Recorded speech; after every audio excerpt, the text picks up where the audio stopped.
सरपंच संतोष देशमुख यांची हत्यानंतर त्याचे पडसाद संपूर्ण महाराष्ट्रभरामध्ये उमटले. अतिशय निर्घृणपणे त्यांची हत्या करण्यात आली. पक्षातील विरोधी पक्षातील सर्व आमदारांनी या घडलेल्या घटनेबद्दल तीव्र निषेध केला गेला. त्यामुळेच मुख्यमंत्री देवेंद्र फडणवीस यांनी बीडचे SP अविनाश बारगळ यांची बदली केली आणि त्यांच्या जागेवरती बीडला नवीन IPS अधिकारी आणून दिले. नवनीत कावत असं या IPS अधिकाऱ्याचे नाव. त्यांना बीडमध्ये येऊन अवघे 2च दिवस झालेत, पण हे IPS खरंच येणाऱ्या काही दिवसामध्ये वाल्मिक कराड, सुदर्शन गुले या मुख्य आरोपींना ताब्यात घेऊ शकतात का? हे सर्व IPS नवनीत कावत करू शकतात का? मुख्यमंत्र्यांनी नवी SP ची बदली केल्यानंतर बीडला आता नवीन तडफदार आणि तरुण IPS अधिकारी मिळालेत. नवनीत कावत हे 2017च्या IPS बॅचचे अधिकारी. कावत हे मूळचे राजस्थानमधील अलवर या ठिकाणाचे रहिवासी. IPS नवनीत कावत यांचं शालेय शिक्षण चित्तोडगडच्या सैनिकी शाळेमध्ये पार पडलं. त्यानंतर नवनीत यांनी IIT मधून इलेक्ट्रॉनिक्स इंजिनिअरिंगची डिग्री देखील घेतली. नवनीत कावत यांचं शिक्षण पूर्ण झाल्यानंतर त्यांनी एका खाजगी कंपनीमध्ये इंजिनियर म्हणून नोकरी देखील केली. त्याच वेळेस त्यांनी स्पर्धा परीक्षेचीही तयारी केली.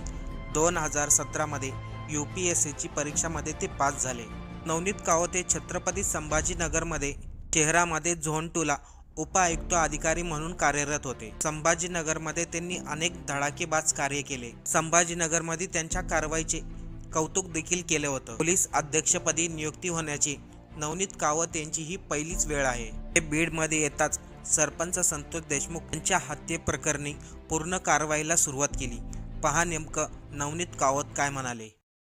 आता मी कालच रात्री चार्ज घेतला होता. आता मी माझे वरिष्ठ ऑफिसर्सची मीटिंग बोलवलेली आहे. मसाजोग प्रकरणमध्ये सध्या तपास कुठपर्यंत गेलेला आहे, काय काय त्यांनी एव्हिडन्स गोळा केलेला आहे, तर सगळा अभ्यास करून आणि डेफिनेटली पूर्ण जिल्ह्याच्या मी प्रत्येक पोलीस स्टेशन व्हिजिट करणार आणि मसाजोग माझी प्रायोरिटी राहणार. तपासमध्ये जे जे काय पेंडिंग आहे, आरोपी जे जे काय अटक होणे बाकी आहे, त्यांना लवकरात लवकर आम्ही अटक करण्याचा प्रयास करणार. शासनाने माझ्यावर खूप मोठी जबाबदारी सोपवली आहे आणि बीड लोकांकडून भरपूर अपेक्षा आहे आता पोलीस डिपार्टमेंटची.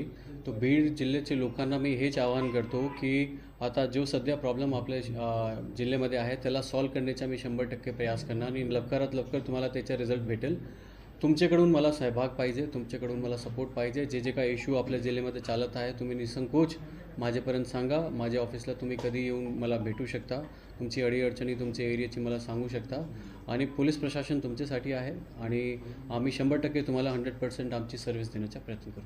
आता मी कालच रात्री चार्ज घेतला होता. आता मी माझे वरिष्ठ ऑफिसर्सची मीटिंग बोलवलेली आहे. मसाजोग प्रकरणमध्ये सध्या तपास कुठपर्यंत गेलेला आहे, काय काय त्यांनी एव्हिडन्स गोळा केलेला आहे, तर सगळा अभ्यास करून आणि डेफिनेटली पूर्ण जिल्ह्याच्या मी प्रत्येक पोलीस स्टेशन व्हिजिट करणार आणि मसाजोग माझी प्रायोरिटी राहणार.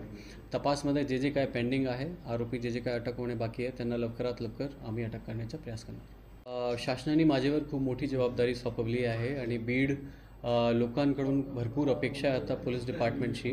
तो बीड जिल्ह्याच्या लोकांना मी हेच आवाहन करतो की आता जो सध्या प्रॉब्लेम आपल्या जिल्ह्यामध्ये आहे त्याला सॉल्व करण्याचा मी 100% प्रयास करणार आणि लवकरात लवकर तुम्हाला त्याचा रिझल्ट भेटेल. तुमच्याकडून मला सहभाग पाहिजे, तुमच्याकडून मला सपोर्ट पाहिजे. जे जे काय इश्यू आपल्या जिल्ह्यामध्ये चालत आहे तुम्ही निसंकोच माझ्यापर्यंत सांगा. माझ्या ऑफिसला तुम्ही कधी येऊन मला भेटू शकता. तुमची अडीअडचणी तुमच्या एरियाची मला सांगू शकता आणि पोलीस प्रशासन तुमच्यासाठी आहे आणि आम्ही 100% तुम्हाला 100% आमची सर्व्हिस देण्याचा प्रयत्न करू.